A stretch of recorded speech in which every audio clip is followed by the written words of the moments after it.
Hello, everyone. Today we're going to be covering the rights of the criminally accused. That's the 4th, 5th, 6th, and 8th Amendments. A lot of material in here. Be sure to pay attention as you're looking this over. Be sure and pay attention to the notes, the pages. Write some notes. This is a key part of Chapter 4, a key part of what you need to know as you negotiate through life here in the United States. Be familiar with the rights of the 4th, 5th, 6th, and 8th Amendments.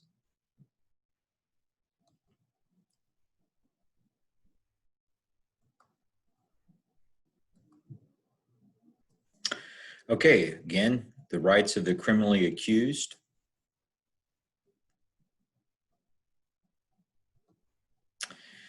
And these are some of the key court cases and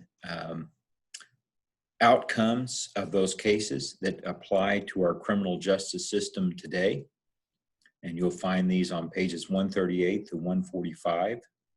So again, some major segments of the 4th, 5th, 6th, and 8th Amendments. So for looking at search and seizure issues, we look at the 4th Amendment, the ability to not admit evidence into a court case because of how that evidence was obtained. That's the exclusionary rule. You'll see that that's from the case Mapp v. Ohio in 1961.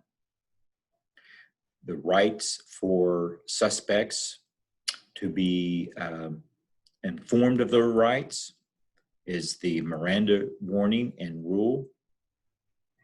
So from Miranda v. Arizona, people need to be aware of their basic rights before they are to be questioned by the police as a suspect. And so this becomes a gray area. What if someone's being questioned by the police and they were not a suspect, but what they said to the police became incriminating? Did they need to have their rights read to them? The argument could be made on the part of the police. They weren't a suspect at the time in which they were being interviewed. They were just the police trying to get additional information. Then based on what the individual said, they then became a suspect. And then their rights were read to them. But what about what was said before? So we can see this becomes a very complicated area in the law. The right to an attorney. So everyone now has that right to an attorney if they are to be tried. If they are to be questioned by the police, they can have their attorney present. Now, you can make your own judgment on whether or not this is really necessary.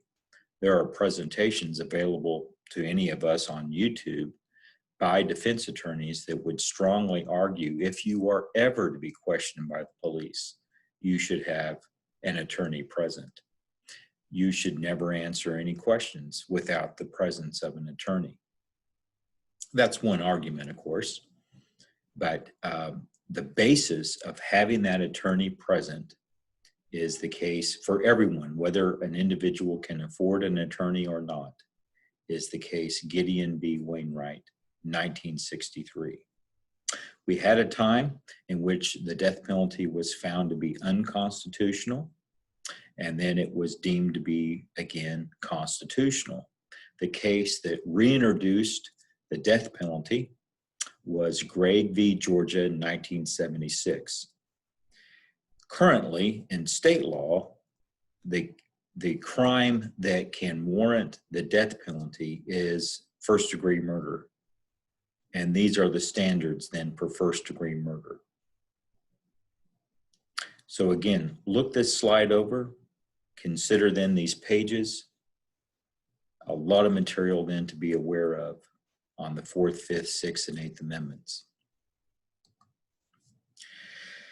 Now, the goal of these cases that we're covering here, and really in the criminal justice system, is to protect against arbitrary decisions by government. And that's the basis of due process of law. The standard should be that there is not going to be a different application of the criminal justice system for some people over others. We know that that's a struggle. And I think we can understand that that does not seem to always happen, but that should be the goal. And that's the application of these amendments, that the decisions will not be arbitrary, made by an individual judge on his or her own feelings, but in the basis of law, tradition, other court cases. The importance of due process of law. Going into then these amendments, we can see the complexity. It's been argued by many scholars of the Constitution and the criminal justice system that currently the Fourth Amendment is our most complex amendment, and its application, its interpretation. What's added to that complexity is the ongoing use of trying to stop drugs, the war on drugs, as it's called, and then the use of technology and how we can see more and more technology that improves surveillance, but that can also then mean it can take away individual rights. So how do we then combine the need to try to stop certain types of activities and how those new technologies can be used? The basis of the Fourth Amendment for a search is for a judge to be convinced that there's probable cause that a crime has been committed or was committed, and then a search warrant can be produced. But can there be times in which there's not a search warrant? So there may be, and there's ongoing ways then, as your text mentions though, on how to use modern technology in the search process. So on page 140, you'll see that on one situation, you had the Supreme Court strike down the use of the GPS device on a car for an extended period of time, that was a violation of rights. However, you see the case of Maryland v. King, that you had people who were arrested that they were subject to a DNA test without any suspicion on a particular violation, just everyone getting a DNA test and that DNA information being applied to a larger pool that could be used in other times. Is that a violation of the Fourth Amendment? The courts ruled in this particular case it was not. So there we can see some different outcomes here on the use of the Fourth Amendment. Inconsistently, that seems to be the case for the Fourth Amendment. How do you then make these determinations on what is, in fact, a constitutionally approved search? Now, it is worth noting that police can be inside someone's house without a search warrant. And these are the reasons for that. This could be the argument made by the police on why they could perhaps be in someone's house. So invited into the house, hot pursuit, they're chasing someone, person runs into the house. There's viewed to be a belief that someone is in distress and they need to go into the house. And so this could be explained in a court case later on why they conducted a search without a search warrant. Now, what's worth noting here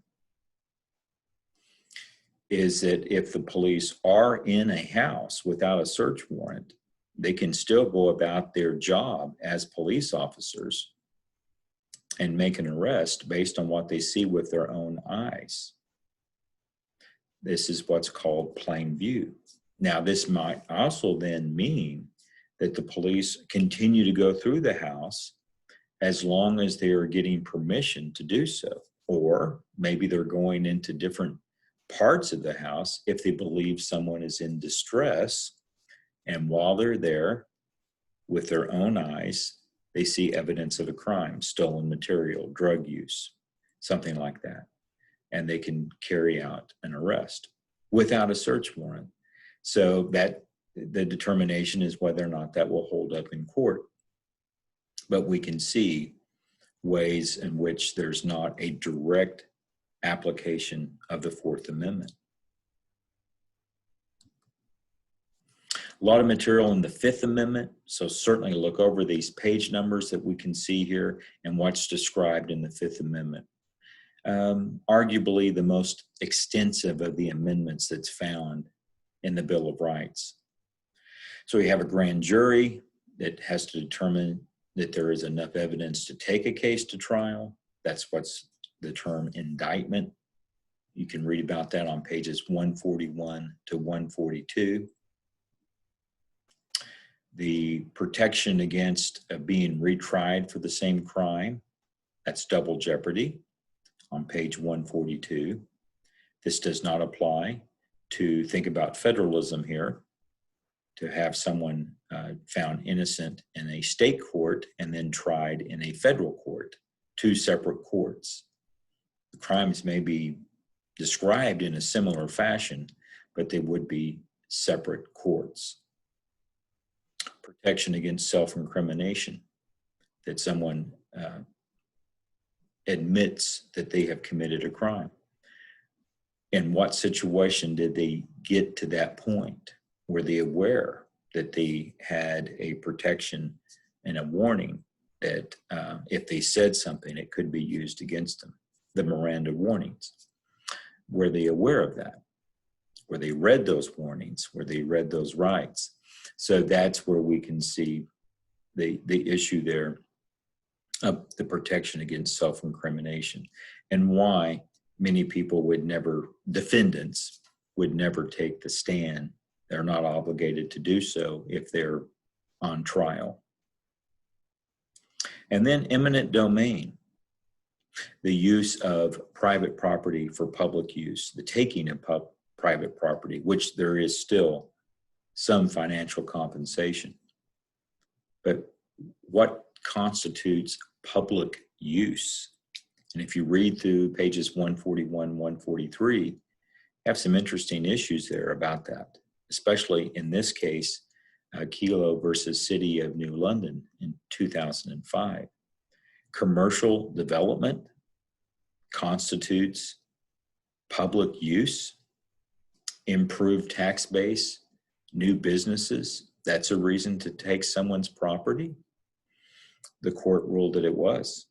And so we can see a pretty broad application to eminent domain.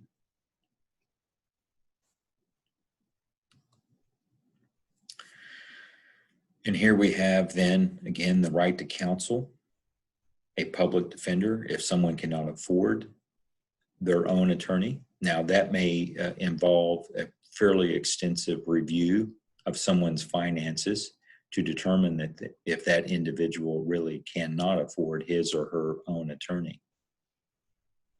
The basis of this case is, this outcome is from the court case Gideon v. Wainwright in 1963.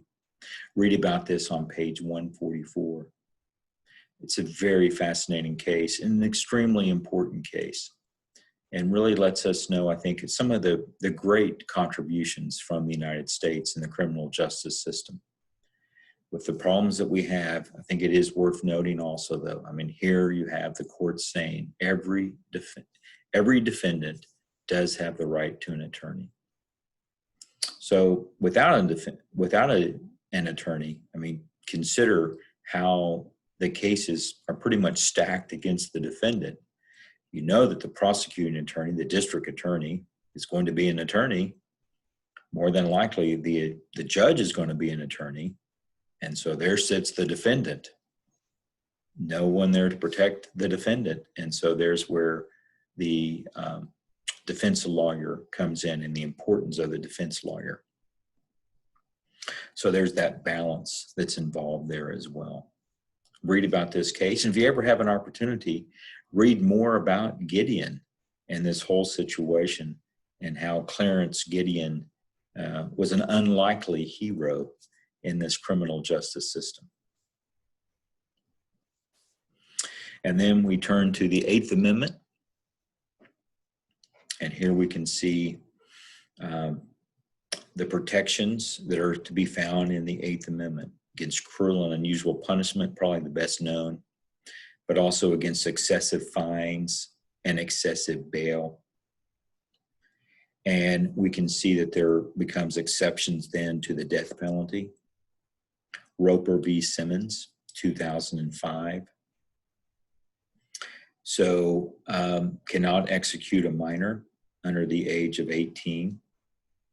Now, I think what's interesting there is we have this whole idea of due process of law and say we're trying to prevent arbitrary decisions. Is this an arbitrary age?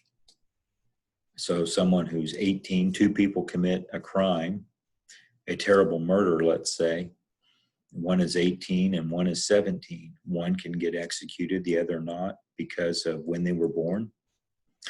But that's the ruling. And then we have Atkins v. Virginia, cannot execute a mentally challenged person, which again becomes an interpretation of that court that's involved in a particular case. What makes the judgment that someone is mentally challenged? And that would be then part of the whole basis of the court case.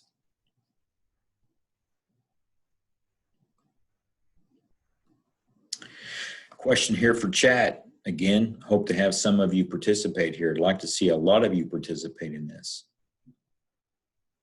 So we just went over some of the differences on executions, and I know that many of you here in this class have different viewpoints about the death penalty. But here's one about the allowance for executions. If executions are allowed, why should there be exceptions for minors or the mentally disabled? So that's a bit of the challenge there for maybe some of you, and perhaps you can write out an explanation regardless of your personal feelings, and just say, yes, we can have executions, but we can also have exceptions. Here's why.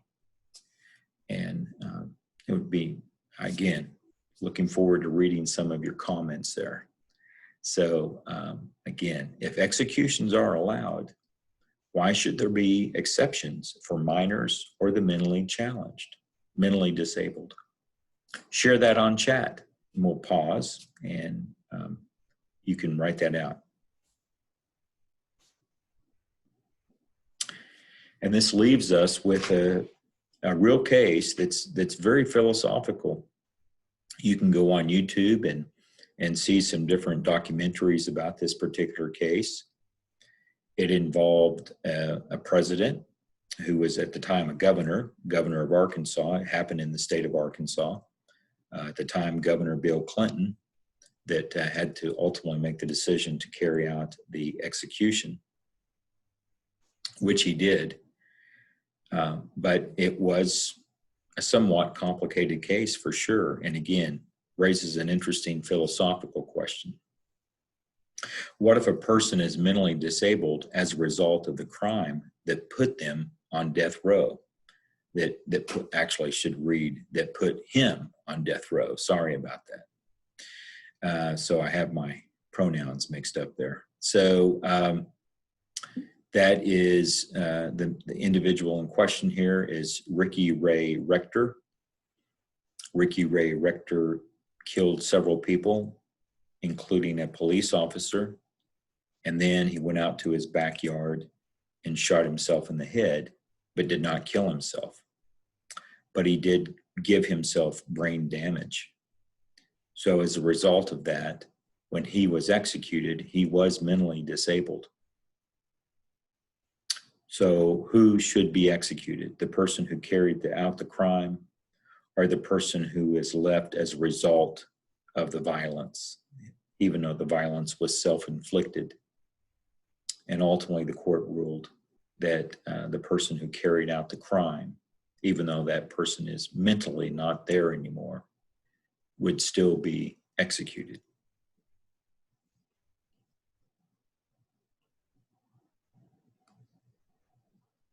Okay, we'll stop there. So that's some area on the 4th, 5th, 6th, and 8th Amendments. We then will have, I do have a study sheet involving the 2nd Amendment and the right to privacy. those are the other parts that we have on Chapter 4. And now we'll be moving on to Chapter 5 when we cover civil rights, and we'll be doing that next week.